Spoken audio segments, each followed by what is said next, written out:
Hey guys, so we're driving to Leeds now. We woke up at 7 a.m. We have a tour at University of Leeds. I'm going to try and do some flips. I don't know if I can because it's sort of raining and I need to stretch and get my legs back to working condition before the 24th.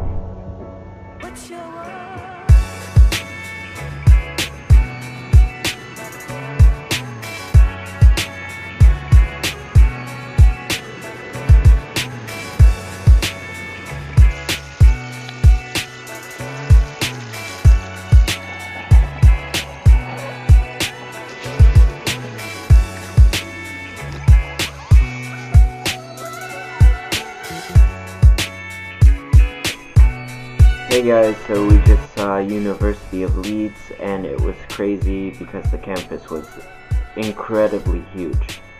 Anyway, we're gonna go to sleep and then tomorrow we are driving to York to visit York University.